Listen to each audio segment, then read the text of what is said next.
Hey, salut les amis, j'espère que vous allez bien. Alors aujourd'hui, petite présentation des RWS Power Piercing.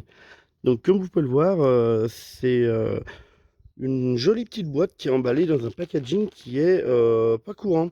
C'est pas souvent qu'on voit des boîtes emballées comme ça avec du plastique et du carton. Donc là, vous voyez, on a un petit plomb qui se balade là-haut pour bien nous faire voir à quoi il ressemble. Voilà. Donc c'est une petite boîte de 200 plombs. Hein, elle est légèrement plus petite que les boîtes de d'habitude. Derrière, on a un petit discours commercial, hein, donc une munition de type hollow point avec une tête platée, une pointe en plomb extrême destinée aux armes à air comprimé. Combinaison parfaite des avantages d'une tête hollow point et d'une tête pointue, puissance d'arrêt maximale, machin, ok, une déformation maximale aussi, une excellente précision, bref, un super plomb sur le papier. Et ici, là, on nous fait voir ce qui est censé être capable le plomb en termes de groupement et de précision à 10 mètres. Voilà, donc moi j'avais déjà ouvert hop, la boîte, hop, comme vous pouvez le voir. Donc c'est une jolie petite boîte avec là on a le logo qui est en surépaisseur, hein, bien sympa. Donc comme je disais, boîte de 200 plombs. Que j'ai mesuré donc en longueur pour ce plomb de 9,8 mm. Donc c'est un plomb qui est relativement long. Il faudra faire attention à ceux qui veulent le tester. Hop, avec des barillets. Je vais poser ça là. Tac. Voilà. Voilà. Joli petit plomb. Donc comme je disais, 9,8 mm de longueur. Il est annoncé à 0,58 grammes, mais moi je l'ai mesuré donc par 10 à 6,05 et 6,09 grammes, soit en fait une moyenne d'à peu près 0,607 grammes par plomb, donc légèrement plus lourd que ce qui est annoncé. Le plomb est bien fini, hein, la tête elle est régulière, la jupe aussi. En termes de prix, on est à 7,90 €, enfin entre 7,90 € et 8,50 € la boîte des 200 plombs. Donc ça fait quand même un plomb qui est assez cher. Ça nous revient à 0,042 euros le plomb. C'est quand même 2 fois moins cher que les Gamo Redfire, qui eux ont la tête en plastique, hein, les petits plombs rouges là. Donc c'est cher, mais Gamo bat encore tous les records avec son petit Redfire. Voilà, donc j'ai testé déjà la pénétration avec la Diana 31 de 20 joules, donc à 20 centimètres de la cible, comme d'habitude. La pénétration dans le gel balistique était de 13,5 centimètres. Ça nous laisse un joli petit débris de la tête à peu près 5 centimètres de là où s'arrête le plomb dans le gel. Donc là, bon, je vous laisse le ralenti là pour voir ça. On a une trajectoire qui est pas bien droite, qui se met à plonger dans le gel, hein, donc ce qui est un petit peu normal, hein. Je pense que ce plomb est fait justement pour l'expansion et pour tout exploser, donc c'est normal qu'il ne reste pas bien droit. En termes de perforation, j'ai réussi à perforer donc 5 plaquettes de 5 mm de bois. Et le plomb, il s'est complètement retourné sur lui-même, hein. Pareil, là, je vous mets les photos. Il laisse quand même pas mal de débris derrière lui. En termes de perforation, pour les plaquettes de métal en boîte de conserve, j'ai aussi en perforé 6. Et là, par contre, on a un magnifique champignon, hein. Vraiment, on prend un joli cep des bois, on prend le plomb une fois qu'il a été tiré dans le métal, c'est la même chose. Voilà. Donc, on va pouvoir tester tout de suite la vitesse et la précision. Et en même temps, je vous ferai en live le test pardon, de pénétration donc, dans la pâte à sculpter. Et on verra aussi son expansion. Voilà. Allez, je me mets en place et on attaque tout de suite. Allez les amis, ça y est, on est en place. Je vais pouvoir commencer ce petit test de précision. Donc, pour rappel, je suis à 15 mètres avec la Diana 31 de 20 joules et les RWS Power Piercing. Hop, allez, on va y aller. Pensez à vous abonner, hein, les amis.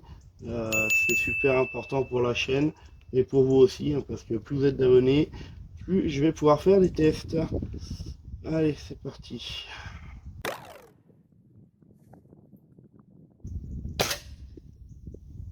Ok. Alors 265 mètres secondes pour le premier plomb et on est un petit peu en dessous du 9. Alors, m'en voulez pas, hein, les amis. Au prix de la boîte, je vais pas tirer 50 plombs pour régler la lunette. Donc là, on va vraiment essayer de se faire un test de groupement et voir ce que ça donne.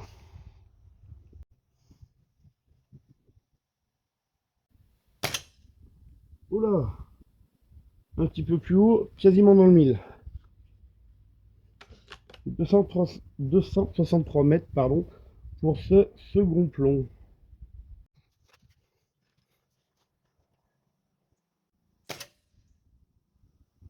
Hop, allez. On se fait un petit duo de vitesse une nouvelle fois à 263 mètres secondes. Et on se fait aussi un petit duo de trous parce qu'il me semble bien qu'on doit être trou dans trou avec le premier plomb.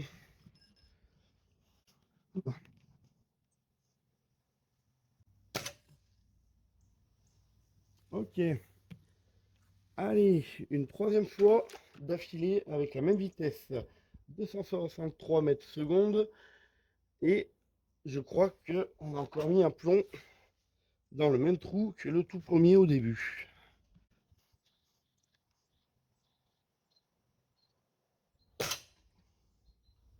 Hop. Alors 262 mètres secondes. Et puis cette fois, eh ben, écoutez, on est au milieu de tous les trous qu'on avait déjà fait. Donc bon, on n'est pas quelque chose sur quelque chose de méga précis, mais bon, pour la forme de la tête, bon, pour l'instant, moi, ça me choque pas. On va faire une deuxième cible. On va prendre les mesures de vitesse à la cible, et puis on va voir ce que ça donne pour cette deuxième cible. Allez, c'est parti. Allez, voilà les amis, c'est parti. On est prêt.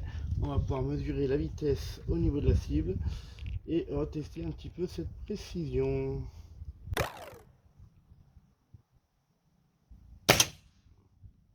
Ok, 244 mètres secondes à la cible et on est quasiment dans le centre.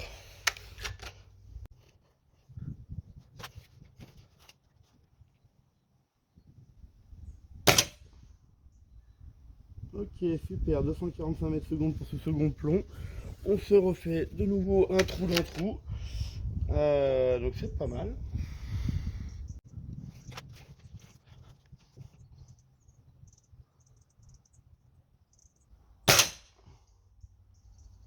Eh bien les amis, on dirait qu'on est presque au relais pour ce plomb. 244 mètres secondes et franchement on est pas mal du tout au niveau de la précision. J'espère qu'on sera pareil pour les deux derniers plombs.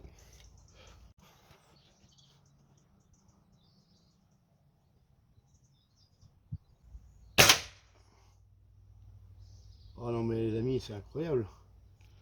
243 mètres secondes, j'ai l'impression qu'on est juste en train de se faire un trou magnifique. Ah, je vous avoue, je suis impressionné hein, par ce second carton. Ah, bien sûr, j'imagine que je vais faire un joli flyer, histoire de bien pourrir le carton. Ah, on va essayer de s'appliquer.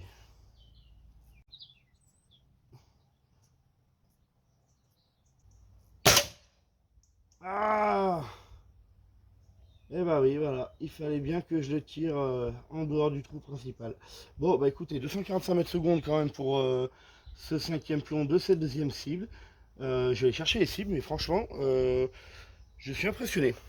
Allez, je vais chercher la cible, on se reprend tout de suite. Bon, voilà les amis, alors j'ai récupéré les deux cibles, et bah, dites-moi ce que vous en pensez. Moi, je suis bluffé. Je m'attendais vraiment à avoir plutôt ce type de carton. Hein, oui, que ça éparpille un petit peu, c'est précis sans être précis, bah, vu la tête du plomb. Et le second carton, bah, c'est juste impressionnant, quoi. Je pense qu'avec un petit peu d'entraînement, ce plomb, bah, alors, ça reste du RWS, hein, donc on sait qu'ils sont plutôt bons dans leur qualité de plomb. Mais là, je vous refais voir là un petit peu la tête du plomb. Enfin, on est complètement sur quelque chose d'atypique, hein. Je veux dire, comment ça fait pour voler droit, c'est cette chose, hein. Donc, voilà, je sais pas si vous voyez bien. Hop, ouais, au pire, je vous mettrai la petite photo. Mais voilà, bon, je suis plutôt impressionné par sa précision. Bon, écoutez, on va tout de suite passer au test, moi, qui m'intéresse le plus, c'est l'expansion, la pénétration dans la pâte à sculpter. Donc, on s'y met tout de suite. Je me mets en config. Allez, à tout de suite.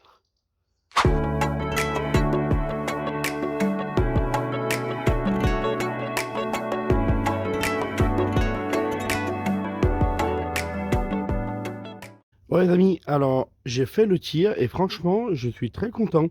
Alors, pas par le diamètre du trou, hein, je pensais que ça allait faire quelque chose de beaucoup plus gros. Donc, je rappelle, hein, la pâte, elle a été chauffée à 24 degrés pendant au minimum 3 heures. J'ai dû la faire 4 heures cette fois-ci. Et j'étais à 20 cm. À 20 centimètres. Euh, donc, qu'est-ce qu'on peut voir? Bon, alors déjà, on a un trou, bon, qui est pas trop gros non plus, mais alors, c'est vraiment bizarre parce qu'à l'intérieur, je sais pas si on va bien voir à la caméra, on a un gros trou et ensuite un sacré rétrécissement. Et surtout ici, alors j'avais jamais vu ça, c'est à l'entrée, comme vous voyez, c'est vraiment bizarre ce que ça fait une espèce de petite collerette là, chose que j'avais jamais vue sur les tests dans la pâte. Alors, je suis pressé de l'ouvrir pour voir ce que ça donne. Allez, on y va tout de suite.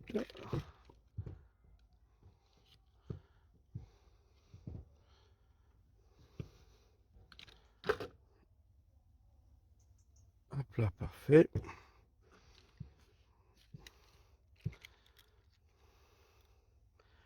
Alors, j'essaie de couper bien, hop, dans la transversale.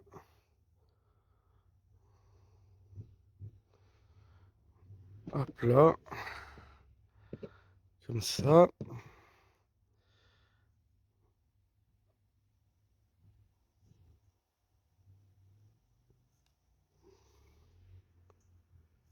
Voilà. Oula, oula. Alors, qu'est-ce que ça donne? Hop. Alors, j'ai l'impression qu'on a des débris de partout. C'est c'est marrant. Voilà, impeccable. Voilà, regardez ça, les amis. C'est quand même, c'est quand même assez atypique, hein. Comme je vous le disais, là, à l'entrée, hop, petite mise au point, voilà. L'entrée, avec une petite collerette là au début, enfin, je sais pas, j'appellerais ça une petite collerette, je sais pas trop comment est-ce qu'on peut appeler ça. Un trou qui est quand même assez gros à l'entrée, puis après, on a une cavité qui est plutôt régulière. Alors, on a le plomb là à l'intérieur qui est complètement fragmenté avec toujours, comme dans le gel balistique, hein, on a cette petite collerette du plomb qui reste derrière. Hop, voilà. Alors, on va mesurer tout de suite, hop, au pied à coulisse, la longueur. Voilà. Donc là, moi, j'aurais 6,5. Ouais, pile poil, ouais, 6 cm et demi de profondeur. Et ben écoutez, je m'attendais pas forcément à voir cette perforation-là, enfin cette pénétration-là. C'est plutôt intéressant. Je vais faire là tout de suite des photos pour le site et je vous reprends après. A few moments later. Hop, voilà, ça y est, je viens de finir les photos pour le site internet. Donc, hein, je le rappelle, www.topplomb.com et voici ce que donne le plomb une fois qu'il a perforé la pâte. Donc, la petite collerette, comme d'hab, hein. Hop, je sais pas si on voit bien. Ça doit être la tête, hein, forcément, du plomb. Et ensuite, le plomb en lui-même, qui est quand même bien défoncé. Alors, ça fait pas du tout un champignon. Euh, donc, comme on peut le voir, je pense que donc il y a l'expansion principale qui se fait ici avec la tête, et puis ensuite la pointe qui doit se créer ici et hop, qui doit aller jusqu'au fond de la pâte. Voilà. Et comme d'habitude, hein, comme sur les autres tests, on voit un petit peu là qu'on a des débris un petit peu de partout qui restent ici, par exemple encore. J'ai encore un petit débris ici. Voilà. Hop. Allez, je vais refaire une dernière fois le plomb. Une fois qu'il est rentré dans la pâte. Voilà, bon, et bien écoutez les amis, en conclusion, que dire? C'est un plomb assez original. Je pense qu'il est pas trop mauvais en précision. Je pense qu'une fois que le canon est un petit peu rodé, je pense que il peut être assez précis. Alors attention, hein, on s'entend bien, hein, on n'est pas sur du plomb match, et c'est pas du tout pour ça qu'il est fait, hein. Quand on voit la tête du plomb, on sait bien que c'est pas pour faire du match, que l'aérodynamisme n'a rien à voir. Je m'attendais un petit peu mieux en termes ou alors ou d'expansion ou de pénétration. Bon, je pense qu'on va être à peu près dans la moyenne. Je pense que là, donc comme vous voyez la collerette qu'on a au début, je pense qu'en fait, il doit quand même relâcher pas mal d'énergie directement à l'impact. Et puis la forme en pointe fait qu'après, il vient finir de pénétrer. Donc, on parlera pas de chasse, mais je pense que certains auront fait le lien assez rapidement. Voilà. Que vous dire de plus, les amis? Euh, Bah, je pense qu'on a fait à peu près le tour pour ce plomb. Bah, écoutez, je vous redis encore une fois, bah, abonnez-vous pour pouvoir voir les prochaines vidéos. Et puis, eh ben, laissez des commentaires, dites-moi ce que vous avez pensé de ce test. Et je vous dis à la prochaine. Allez, ciao, ciao.